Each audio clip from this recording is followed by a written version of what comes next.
La République démocratique du Congo, un grand pays avec plusieurs tribus, en tout cas plus de 400, on en compte ici en République démocratique du Congo. Aujourd'hui, nous allons nous focaliser sur le territoire d'Idiofa pour justement parler de l'unité au sein de cette province plutôt au sein de cette province et de ces territoires plus d'Idiofa qui compte plus ou moins 7 tribus et 12 secteurs. On va justement parler de l'unité des peuples d'Idiofa, territoire qui est une structure qui regroupe justement ce peuple. Et nous allons nous revenir sur cette question qui dérange plus d'un Congolais en rapport avec les téléphones portables. C'est cette mesure lancée par le ministre de Pétenti Kibasa qui revient sur le dossier RAM. Si on continue avec lui-même les téléspectateurs cette fois-ci pour recevoir nos deux invités pour ce tout premier dossier concernant le Kwilu, plus précisément le territoire d'Idiofa. Nous en parlons avec Dieu merci, il est le communicateur des UPIT, Unité de Peuple d'Idiofa Territoire, et puis Jean-Marie Moudiambou, chargé des événements. C'est tout de suite.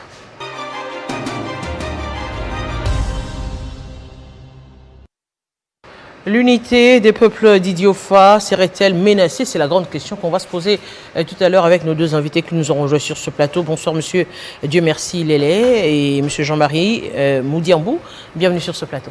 Merci madame. Bonsoir madame. Vous êtes respectivement communicateur de l'UPIT et puis chargé des événements de cette association. En fait, qu'est-ce que les téléspectateurs peuvent comprendre par UPIT? UPIT, c'est un regroupement de filles et fils du territoire d'Idiofa, de 12 secteurs et tous les tribus confondus. Nous avons 7 tribus. Il y a les Pende, il y a les Wongo, il y a les Lélé, il y a les Ding, il y a les Lori, il y a des Ngoli et enfin il y a aussi les Bunda. Tout ça fait l'unité du territoire d'Idiofa. Et quand on parle de toutes ces structures, de toutes ces tribus, ils sont représentés au sein de la structure. Affirmatif, madame. Dans cette association-là, c'est l'association phare, les macro associations. Là-dedans, vous avez tout ce que j'ai cité comme tribu, à une certaine sorte de petites associations qui se regroupent au finish par les macros que nous appelons Unité des peuples d'Idiofa Territoire. Alors, la structure existe depuis quand, monsieur Ilele? Merci madame. L'association existe depuis 2012. On a eu à élire un comité qui devait nous conduire avec un mandat, n'est-ce pas, de 4 ans, une fois renouvelable, chose qui n'a pas été faite jusque-là, malheureusement. On n'a pas pu organiser les élections, n'est-ce pas, par les comités qui est en place jusque-là. Voilà pourquoi nous voulons cette fois-ci lancer ces communiqués à tous les ressortissants idiophas, en fait, pour que nous puissions passer à cette phase-là, d'élire des nouveaux dirigeants qui doivent prédestiner, n'est-ce pas. Aujourd'hui, on revient encore, le Congo est tellement grand, on parle de l'unité, on continue à reparler de l'unité, mais on voit entre-temps des structures se créer comme ça, les nous Idiofa. Donc on voit vous les Dimba, les Dinga, on voit les Pende. Vous vous regroupez encore. L'objectif, au fait, c'est quoi? C'est aboutir à quoi? En fait, cette unité fait le développement intégral du territoire Idiofa. C'est une richesse, d'avoir cette diversité-là. Mais nous voulons capitaliser cette richesse-là pour le développement d'Idiofa. C'est-à-dire quand Idiofa parle, l'Idiofa doit parler les mêmes langages. Les mêmes langages. Quand je parlais de petites associations, de tribus là, c'est la culture. Nous sommes tous unis avec des petites cultures différemment. Mais nous représentons Idiofa. En quoi est-ce que Idiofa bénéficie de cette structure? Idiofa, madame, bénéficie de cette structure de beaucoup de choses, dans beaucoup d'aspects en fait. Nous pensons, ici, nous sommes en train de parler du développement d'Idiofa. on est en train de voir comment est-ce qu'on peut développer notre territoire parce que c'est l'effort de tout le monde. Dans l'ensemble de l'unité, on pourra faire quelque chose de bien pour pouvoir, n'est-ce pas, apporter le développement dans notre territoire. Quand les gens d'Idiofa vous regardent en ce moment, ils se disent regardez-moi ces Quinois qui se prennent pour les ressortissants d'Idiofa, qui veulent parler au nom d'Idiofa.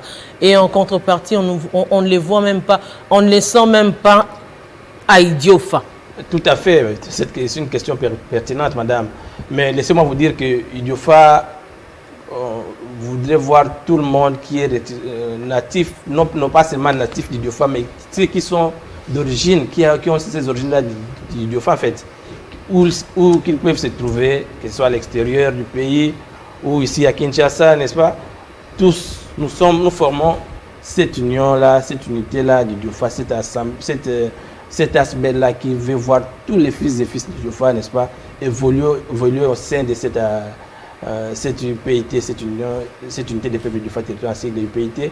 Et comme l'a dit bien le monsieur de chargé des événements, avec les sous-groupes qui sont là, cela n'explique pas la possibilité de pouvoir intégrer. Parce que c'est une association mère qui regorge tous ces groupes-là en minuscule. Ils se retrouvent dans l'UPIT. Et là, quand vous dites dans votre titre, je vois là, si l'unité du peuple de Falité est-elle remerciée ou est-elle menacée, vous voyez, c'est un peu une façon pour vous d'ouvrir la brèche en fait.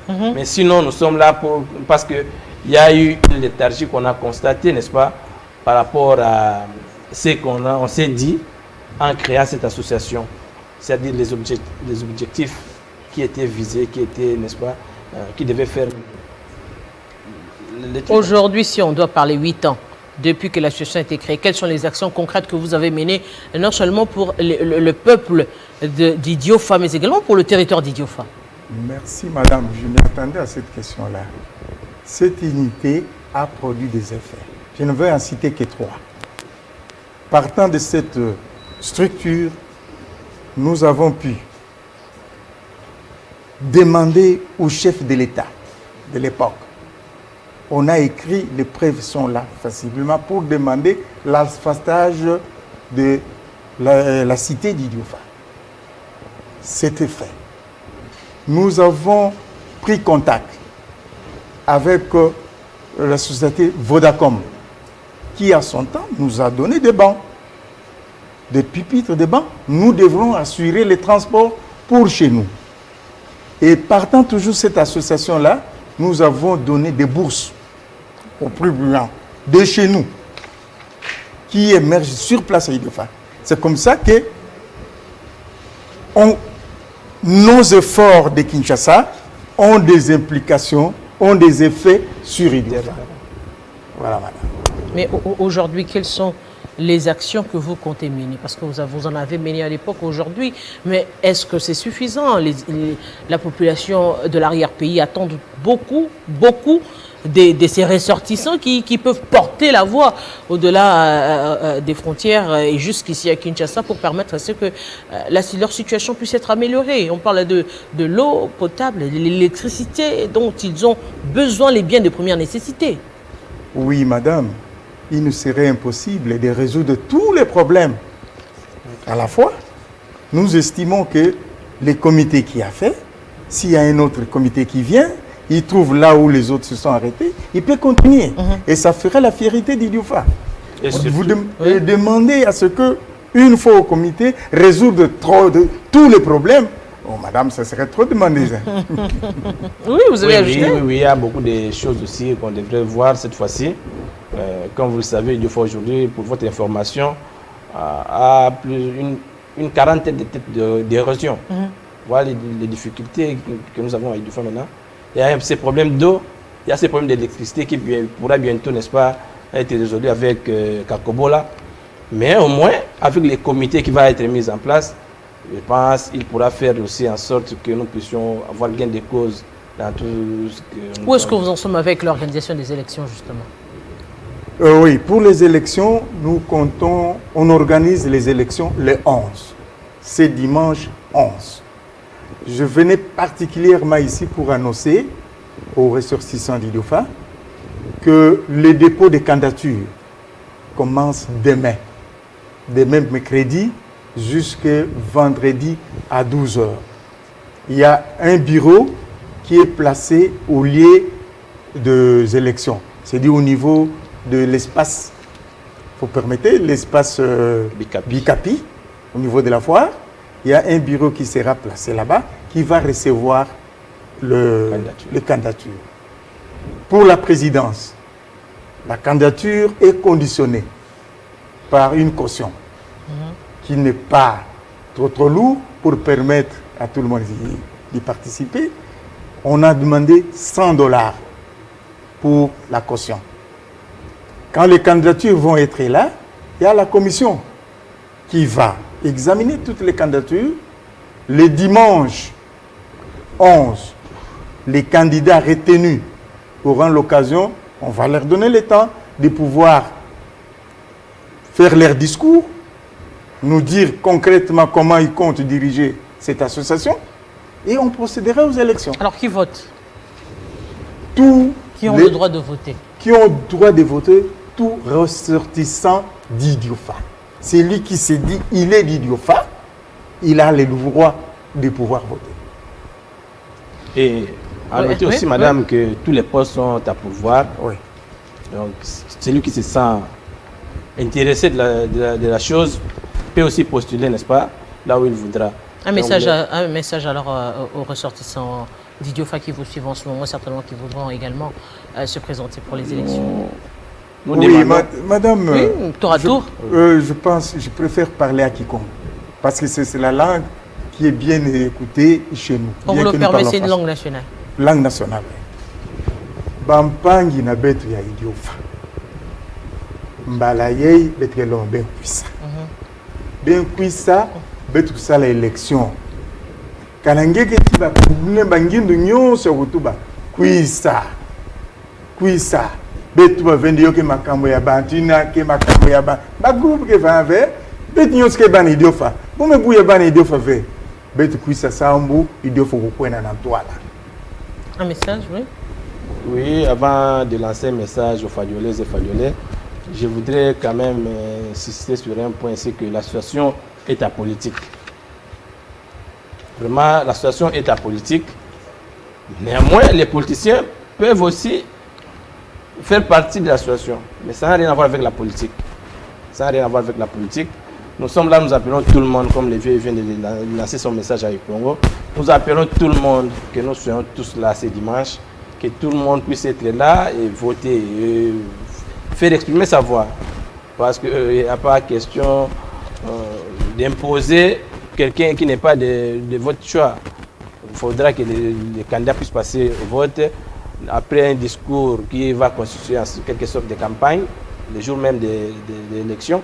Et c'est sur base de ces discours-là qu'ils seront votés par l'ensemble de la population qui sera présente dans la salle. Jean-Marie Moudiambou, chargé des événements de IPIT. Dieu merci, Lélé, merci de votre présence. Merci, madame. Merci, madame. Nous allons continuer avec vous, les téléspectateurs, pour prendre cette fois-ci cette question liée aux appareils mobiles, le projet RAM, les contours, on en parle et c'est tout de suite.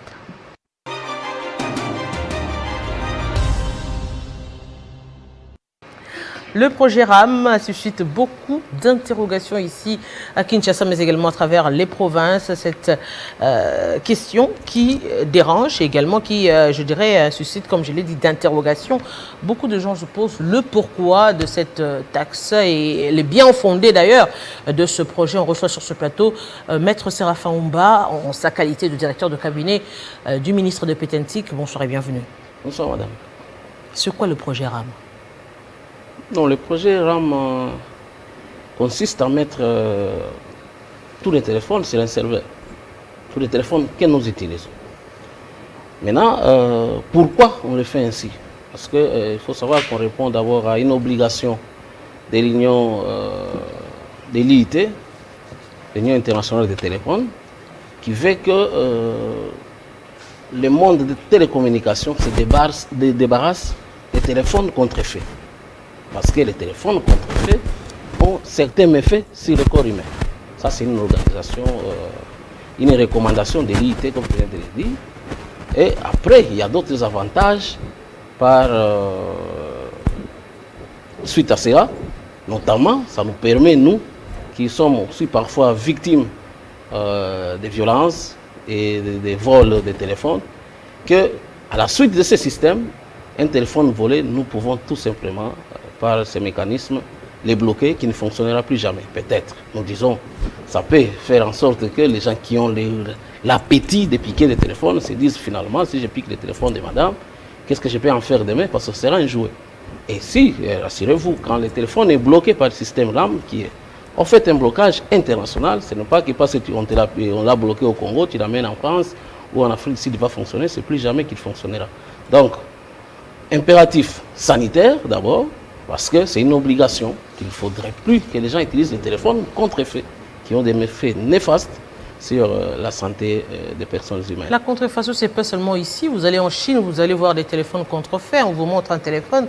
Je me permets de citer le nom. Aujourd'hui, on prend un iPhone. On vous dit, ça c'est original, ça c'est une contrefaçon. Vous choisissez d'acheter l'original ou la contrefaçon. En Chine, il n'y a pas le projet RAM. Oui, vous choisissez de mourir. Est-ce que vous choisissez de mourir ou de en vivre. France, où on vole les téléphones, il n'y a pas ce projet-là qui existe déjà? Non, parce que c'est une première ici en Afrique ou en RDC? Ok, là vous êtes en train d'y aller de manière sélective. Je vais bien. Je ne vous répondrai pas pour la France. Je crois que vous êtes informé que ce n'est pas tout le monde qui utilise son téléphone quand il arrive en France. Le système est bien contrôlé. Donc, quand vous parlez de la contrefaçon, on se met d'abord d'accord que la contrefaçon, c'est une infraction dans tous les domaines. On n'arrive pas à dire que, bon, parce qu'on vous vend les ododo et les whisky, l'État va vous permettre de consommer des ododo. C'est du poison. Donc, aussi, les gens rusés peuvent utiliser les téléphones contrefaits, peut-être ne sachant pas ce que ça produit comme effet dans les corps humains. Bon, on peut libre à eux. Si c'est ça le cas de la Chine, je n'en sais rien, mais je connais des pays qui ont déjà implémenté ce système. Je peux vous citer à la volée comme ça la Tanzanie, la Tunisie, bientôt Brazzaville, la Turquie. Tous ces pays sont en train de répondre à une exigence de télécom. Ce n'est pas une invention congolaise pour répondre à votre question, ce n'est pas une invention congolaise. Nous sommes là en train seulement de nous adapter à la modernité et chercher d'assainir cet espace téléphonique. S'adapter à la modernité, oui. Mais on se pose tout de même des questions et il y a des craintes. Mettre tous les téléphones dans un réseau, on se dit, est-ce que les gens ne seront pas suivis? Est-ce qu'il n'y aura pas le respect d'intimité? Est-ce qu'on ne peut pas filtrer quelqu'un une fois qu'on se décide, ok, tel monsieur, on suppose qu'il est suspect, on va se le permettre de le tracer, d'écouter ses appels, de lire ses messages. Ce sont là les inquiétudes. Là, vous entrez dans un monde sécuritaire où je vais vous dire que ce n'est peut-être pas interdit de poursuivre un criminel. Mais est-ce que nous avons le temps de poursuivre? Imaginez-vous, scénario, vous êtes dans un local où on vous dit de retracer dans des millions d'appels et de communications, suivre certaines communications. D'emblée, je vous dis que c'est matériellement difficile. Mais s'il y a cette possibilité, la première personne à retracer, c'est le chef de l'État, qui doit avoir peur de ça. Le Premier ministre doit avoir peur de ça. S'il y a cette possibilité, quel est l'investissement qu'un État doit mettre pour suivre ma mère ou ma grand-mère qui serait dans son coin bien tranquille? Non. Nous sommes en train d'entrer dans la modernité. Dans la modernité où nous voulons que l'espace téléphonique tout soit assaini. Ça facilite bien d'autres choses. Non seulement parce que je vous ai parlé des cas de vol, je vous ai parlé des cas de l'aspect sanitaire, mais même les réseaux lui-même est assaini. Parce que, dites-vous bien que nous sommes parfois en train d'incriminer nos réseaux, nos entreprises de télécom. Non, les réseaux n'est pas bon. En fait, en réalité, c'est un téléphone contrefait, qui ne communique pas bien, qui ne répond pas à certaines Mais en réalité, exigences. Vraiment, les réseaux ne sont pas bons. Hein. Les réseaux ne sont pas bons. Non, c'est effectivement, nous disons que les réseaux... La plupart de nos réseaux ne sont pas bons. Oui, c'est à tort, peut-être que nous le disons. Assainissons, vous allez voir que lorsque nous voyons les paramètres de communication, ils sont au top. Mais les téléphones que nous utilisons aussi nous amènent à conclure à la hâte que les réseaux ne sont pas bons. C'est pourquoi, quand l'organisation des télécoms a voulu qu'on aille dans ce sens-là, c'est pour plusieurs raisons, et notamment celle-là. Donc en réalité, c'est plus les réseaux qui veulent qu'on aille dans ce système-là. Les réseaux de télécommunications. Non, parce que c'est au finish, on se dit que ça va plus bénéficier à eux qu'à nous. Nous ne vivons pas dans un monde isolé. C'est un organisme qui regroupe tous les communicateurs, tous les gens qui sont dans l'écosystème. Et on prend des résolutions comme ça. Quand j'ai parlé de l'IIT, c'est l'Union internationale des télécommunications qui a décidé qu'il en soit ainsi. Comme vous vous souvenez, il y a un temps, quand on s'est disputé encore des téléphones et des télévisions analogiques et numériques, nous avions effectivement, chaque fois je dis, à chaque réforme, il y a toujours des résistances. Après, on comprendra les bien fondés. Aujourd'hui, tu n'as plus les gens qui aiment bien te regarder sur l'analogique. Tout le monde a basculé, mais c'était des fleurs. Le vieux Mende en a souffert ici, non, il fait faire qu'on ne communique plus, qu'on ne suive plus la télé. Mais aujourd'hui, parce que c'est des recommandations internationales, il faut faire avec. Peut-être c'est le moment. Oui, nous disons, il y a des sociétés, des grandes sociétés se découvrent dans des moments difficiles pour dessiner leur avenir. La taxe de $7 l'an. Non, c'est ce qui dérange. D'abord, le problème, quand vous allez avec les véhicules, c'est des taxes à répétition. Quand vous venez avec le téléphone encore aujourd'hui, on va vous inventer des taxes. On nous avait inventé des taxes pour les maisons qu'on devait un peu payer. On se dit finalement, on ne nous apporte pas de solutions, mais plutôt des problèmes et des dépenses. Pendant ce temps, on ne pense pas à rajouter le salaire du fonctionnaire, mais plus à rajouter les taxes. D'abord, je vous dirais que ce n'est pas... Les Congolais ont horreur de l'argent quand on parle de l'argent. Surtout si c'est le Congolais qui devrait dépenser cet argent. Oui, d'abord, je vous dirais que ce n'est pas une taxe, parce que pour vous dire une taxe, je vous mentirais, mais c'est la rémunération d'un service. Comme vous dites, vous arrêtez seulement là-bas, mais vous ne dites pas non plus que quand j'ai ouvert les comptes, la bancarisation, chaque fin du mois, la banque retire quelque chose parce qu'elle tient mon compte. Est-ce que c'est une taxe? Il vous tient chaque mois, la banque retire quelque chose. Mais alors, je ne fais pas, c'est peut-être la meilleure explication. C'est parce qu'on tient les services à votre téléphone que chaque fois, on est obligé de couper quelque chose pour maintenir le service, comme on le ferait avec notre compte bancaire. Donc, ce n'est pas une taxe. Donc, ce n'est pas une taxe, il faut le retenir ici. Mais lorsque vous parlez de $1 l'an de service, si on s'est dit c'est 12 mois, les $1, si on vous prend quelque chose, je crois que vous ne le sentirez même pas et ça ne vous offusquerait pas non plus. Pourquoi j'ai dit cela? Écoutez-moi, madame.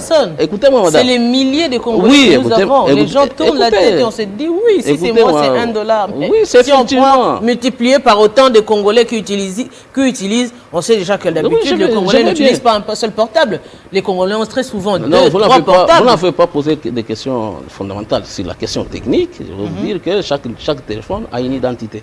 Quand vous entrez dans cette identité, si vous en sortez, vous allez déclarer seulement une seule identité sur laquelle on va ponctionner. C'est l'adresse email. Peut-être on va parler de ça. Mais parce que vous avez dit que les Congolais, on paye $1 par nombre de personnes. Mais vous ne vous êtes jamais posé une question, je vais vous surprendre. Lorsque vous m'envoyez $20, moi je retire combien? Et vous-même vous déposez combien? Par électronique, vous retirez. Moi je retire combien quand vous m'envoyez 20? Je vais retirer si c'est beaucoup, c'est 17. Mais personne ne s'est énervé sur ces $3. Et les 1000 francs qu'on a déposés en amont. Alors, ça va chez les privés.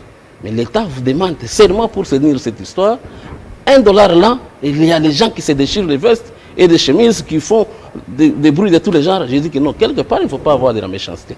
De toutes les façons, l'État ne vit que des taxes. Par exemple, l'État ne vit que des services. Parce que c'est dit donnant. Il ne faudrait pas que je rentre dans la philosophie des Occidentaux, qu'il ne faut pas se poser la question ce que l'État a fait pour vous, et vous aussi vous posez la question sur ce que vous avez déjà fait pour l'État. J'aimerais bien qu'on puisse regretter. Oui. Restons dans la logique. Votre téléphone continue à travailler, c'est donné à l'État aussi. Effectivement, nous sommes en train de chercher d'améliorer parce que dans ces services mutuels que nous nous donnons, dans cette caisse communautaire, dans laquelle nous allons mettre les $1 par mois, ce n'est pas de l'argent pour une personne. C'est de l'argent qui va servir à beaucoup. D'ailleurs, ça va servir à quoi exactement? Oui, à beaucoup de choses. D'ailleurs, j'ai dit, d'ici décembre, nous allons avoir des effets, des paix qu'on aura récoltés, notamment donnés dans les universités officielles, l'Internet gratuit. Ce n'est que le début. Donc, il faut partir. Il y a plusieurs avantages dans cette récolte des services que nous disons. Vous êtes conscient que c'est un secteur très technique? Oui. Et nous en sommes très conscients. Pour mieux comprendre, il faut être du domaine ou encore être un bon professeur. Est-ce que vous êtes-vous du domaine pour utiliser votre téléphone? Avant, nous avions qu'un téléphone qui servait à appeler qui ne servait qu'à la voix. Maintenant, on est à l'OTT, on est à autre chose. Donc, on se forme sur le tas. Je vous dis, c'est l'évolution. L'évolution, il ne faut pas rester, il ne faut pas être les derniers dans le monde qui évolue. Il ne faut pas être les derniers, il ne faut pas non plus qu'aller à l'école pour ça. Les techniciens font leur travail, nous qui encadrons juridiquement, nous l'encadrons. Ceux qui encadrent politiquement aussi encadrent. Mais je sais que nous sommes venus... en arriver dans la politique de communication. Ouais. Quelle est la politique de communication que vous avez mise en place aujourd'hui pour permettre à tout Congolais de pouvoir comprendre ce message et arriver à l'accepter? Parce qu'au-delà de tout, ce n'est pas un service militaire. Il faudrait que la personne à qui vous amputez de l'argent puisse néanmoins comprendre le mécanisme. C'est ce que nous sommes en train de faire, toi et moi, aujourd'hui, c'est ce mécanisme.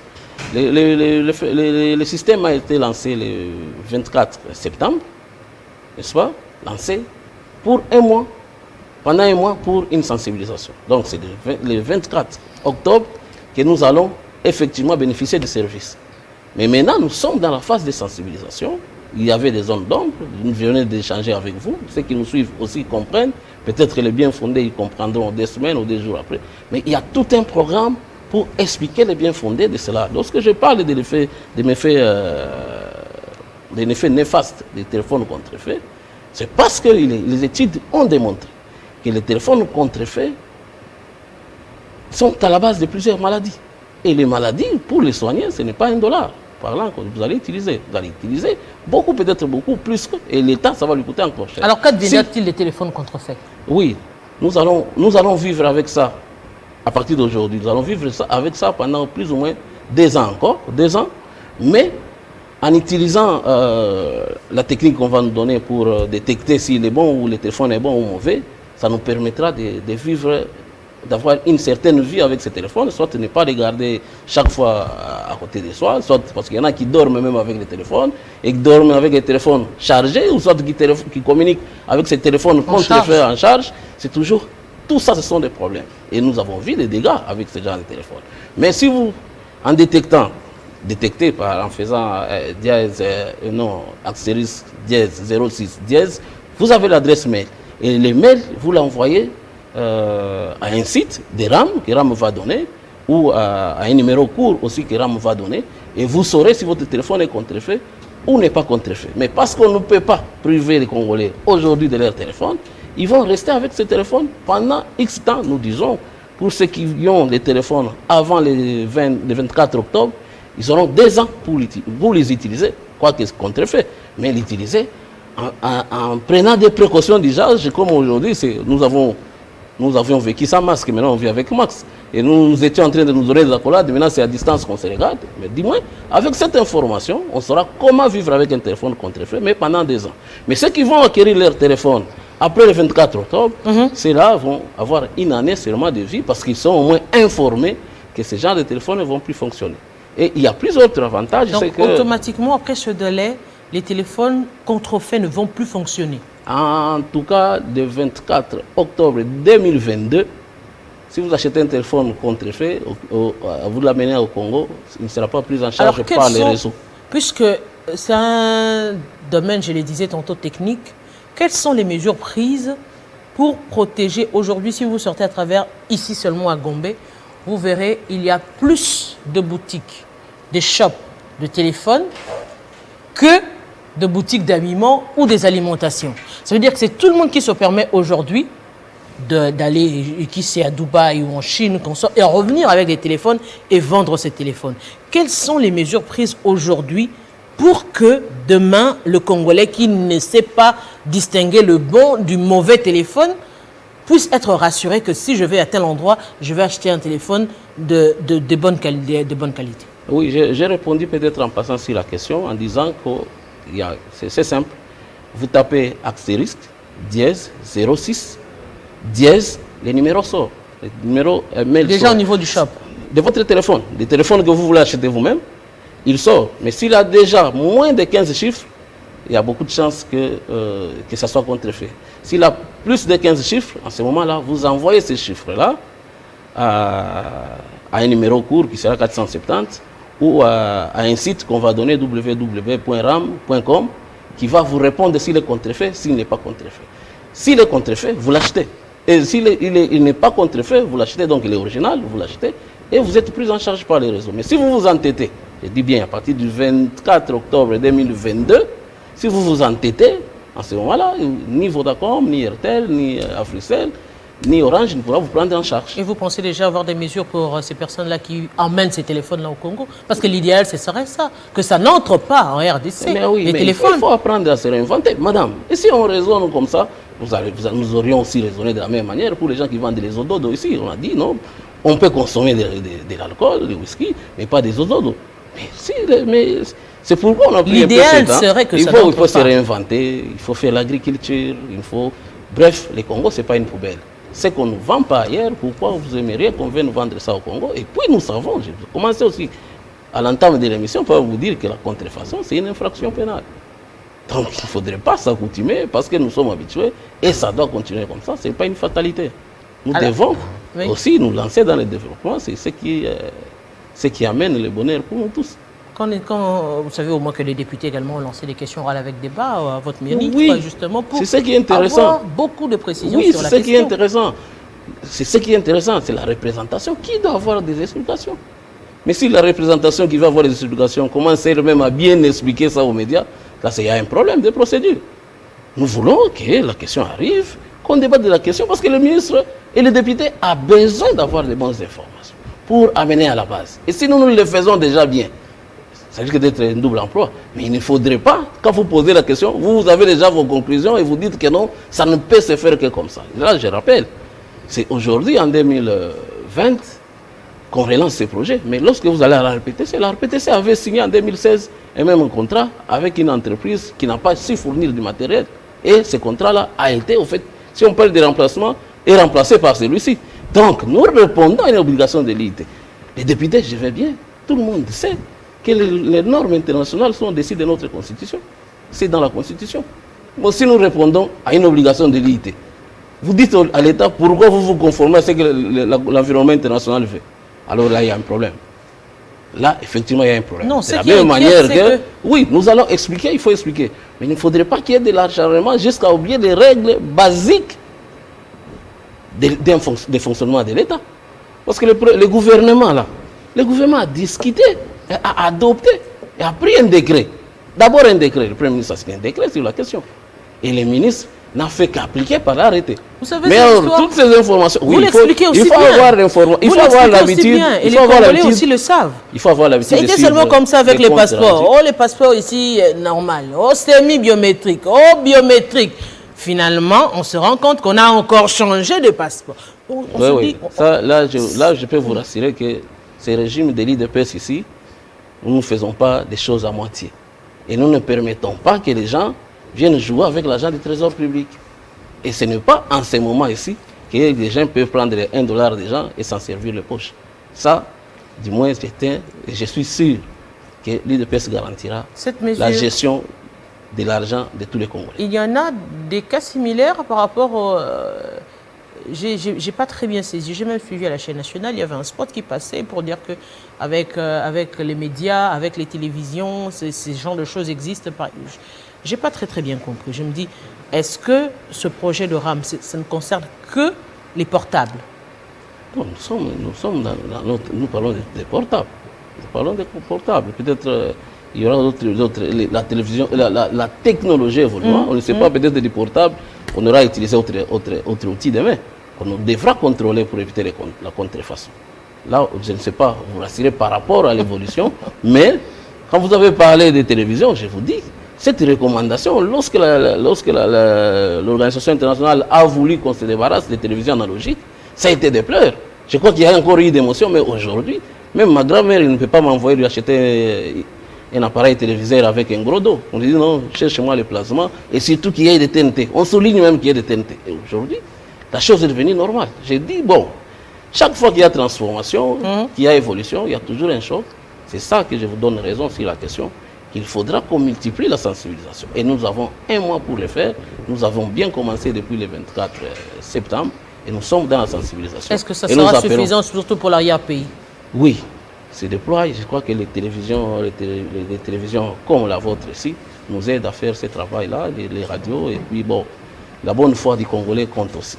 N'oubliez pas que dans ce monde, nous avons eu des grands qui nous ont dit qu'il faut se prendre en charge. Et se prendre en charge, Mouzé l'a dit, Etienne Tshisekedi Omulumba l'a dit, nous devons nous prendre en charge. C'est ça la meilleure manière de se prendre en charge. Spécialement aujourd'hui, il y a des téléspectateurs qui nous suivent, comme vous l'avez dit, mais de partout. Ça n'a pas été défini comme ça.